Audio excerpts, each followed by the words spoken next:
The hospital hallway was almost empty. Only the sound of rain tapping against the tall glass windows broke the silence. Daniel Carter sat on the floor outside the emergency room, his back against the wall and his hands trembling. In his palm was a small paper envelope. Inside it were $46. That was everything he had, everything he had worked for, everything he had managed to save after months of barely surviving. And now those $46 were supposed to somehow save his 8-year-old daughter. Daniel looked through the glass window of the emergency room. His little girl, Lily, was lying unconscious on a hospital bed. A nurse was checking her monitor while a doctor spoke quietly to another nurse. Daniel couldn't hear what they were saying, but he already knew what it meant. His daughter needed an emergency procedure, and he didn't have the money to pay for it. Daniel lowered his head. For the first time in years, he whispered a prayer. God, I've never asked you for much. Please don't take my little girl. If stories about hope, kindness, and unexpected second chances mean something to you, take a moment to like this video, share it with someone who needs hope today, and subscribe to Kindness Narratives. And tell us in the comments where you're watching from. Because sometimes, knowing that someone is listening can make a lonely person feel a little less alone. Daniel had never imagined his life would come to this. 6 months earlier, he had been working at a small furniture factory. The pay wasn't great, but it was enough to keep food on the table and the rent paid. His wife had passed away 3 years earlier after a sudden illness.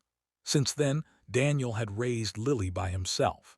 He learned how to pack school lunches. He learned how to braid her hair, even though his first attempts looked terrible. He learned which bedtime stories she liked and which vegetables she secretly threw away when he wasn't looking.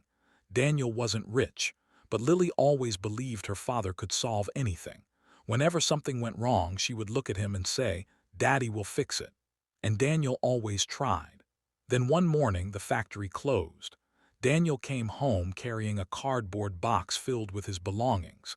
He didn't tell Lily that he had lost his job. Instead, he smiled and said, "Today was my last day there." Lily looked worried. "Does that mean we have to move?" Daniel shook his head. "No, sweetheart, it just means Daddy has to find something better." But finding something better wasn't easy. Daniel applied everywhere: construction companies, warehouses, restaurants, delivery services. He took whatever temporary work he could find. Some mornings he unloaded trucks before sunrise. Some nights he cleaned offices until midnight. He sold his television, then his old laptop, then the small gold watch his wife had given him on their wedding anniversary. He told Lily they were simply making room for better things. She believed him. Until the day she collapsed at school. The doctors discovered a serious condition that required immediate treatment. Daniel felt as though the ground had disappeared beneath him.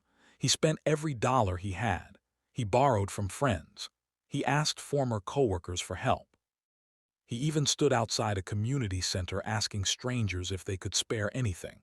Some people gave $5, one woman gave 10, another man gave him a sandwich and $20. Daniel thanked every person as though they had given him a fortune, but it still wasn't enough. That evening, he returned to the hospital and received the news he had been terrified of. The treatment couldn't be delayed, and the initial payment was far beyond what Daniel could afford. He stood in front of the hospital administrator. "Please," he said, "just start the procedure. I'll pay every dollar back." The administrator looked sympathetic. "I understand, Mr. Carter, but there are policies we have to follow." Daniel looked down at the envelope in his hand. $46. He opened it. One by one, he placed the bills and coins on the desk. "This is all I have." The administrator quietly pushed the money back toward him. Daniel turned away. He walked into the hallway.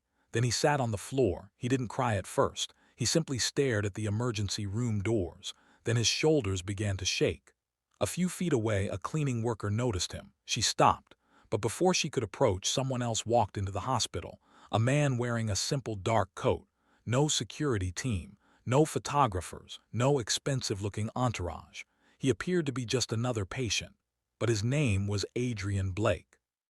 And almost everyone in the city knew who he was. Adrian was the founder of one of the country's most successful technology companies. He was worth billions, yet very few people knew about his childhood. Adrian's father had died when he was 12. His mother had worked 2 jobs to keep their family alive. There had been nights when they had no electricity.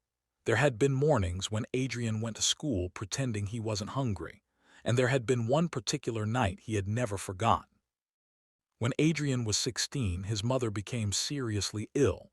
They had no health insurance, no savings, no relatives who could help. Adrian had stood outside a pharmacy holding the last few dollars they owned. He had no idea what to do.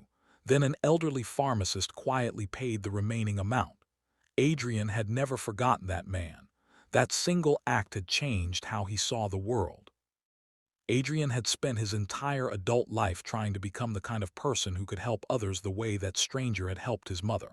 Now, decades later, he walked through the same hospital, and he saw Daniel. The billionaire slowed down.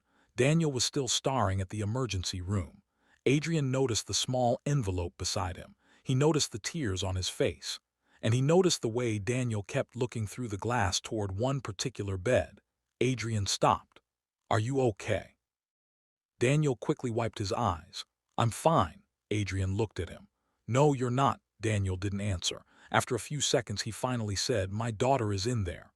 Adrian sat down beside him. "What happened?" Daniel hesitated. Then he told him everything. His job, his wife's death, his daughter's illness, the money he had spent, the money he had borrowed, and finally the $46 sitting inside the envelope. When Daniel finished, Adrian was silent. He looked at the envelope.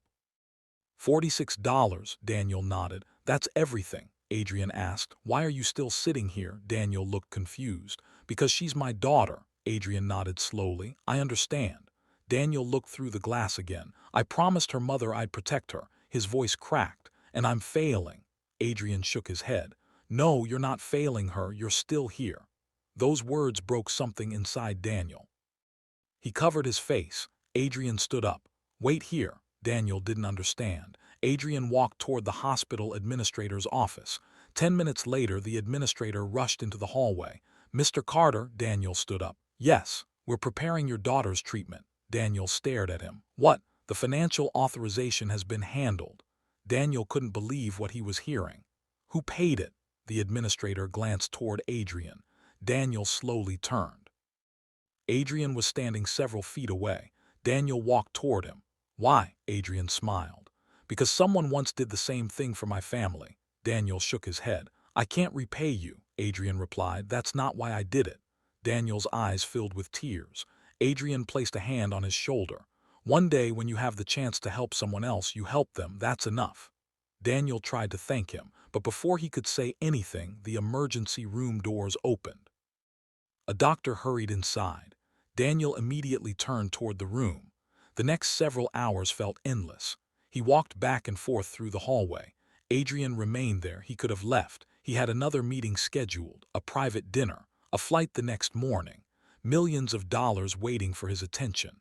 But he stayed, because he remembered what it felt like to sit in a hospital hallway and wonder whether someone would help. Finally, after hours of waiting, the doctor came through the doors. Daniel rushed toward him. "Doctor," the doctor smiled. "Your daughter made it through." Daniel closed his eyes. His knees nearly gave out. He grabbed the doctor's arm. "She's okay. She's stable." Daniel covered his face and began crying. This time they were tears of relief. He turned toward Adrian, but the billionaire was already walking away. "Wait!" Adrian stopped. Daniel ran toward him. "I don't even know how to thank you." Adrian smiled. "Then don't." Daniel looked confused. "Just remember tonight." Then Adrian walked away. Months passed. Lily recovered. She returned to school. Daniel eventually found a permanent job, but something had changed inside him. He started helping people whenever he could. Sometimes it was only $10. Sometimes it was a meal. Sometimes it was simply sitting beside someone who was having a terrible day. One afternoon, Daniel noticed an elderly man outside a grocery store. The man was counting coins in his hand. Daniel recognized that look. The same helplessness he had once carried. Daniel walked over. "Can I help you?" The old man shook his head. "I'm short a few dollars." Daniel reached into his wallet. He didn't have much, but he gave him what he could. The man looked surprised. "Why would you do that?" Daniel smiled. "Someone once helped me when I had almost nothing." He looked at the man. "Now it's my turn." Years later, Lily would tell people that her father was the richest man she knew, not because he had millions, Not because he owned a mansion, not because he drove an expensive car, but because he had taught her that kindness was something you could give away without becoming poorer. And somewhere across the city, Adrian Blake continued building companies, signing deals, and creating wealth. But the moment he valued most wasn't the day he became a billionaire. It was the night he saw a broken father sitting on a hospital floor with $46 in his hand. Because that night reminded him of something his mother had taught him when he was young. Money can change a situation, but kindness can change a person. And sometimes, the person who needs your help isn't asking for a miracle. They're simply hoping someone will notice that they're struggling. So if you're watching this right now and you're going through something difficult, remember Daniel. Remember those $46. Remember that one moment can change everything.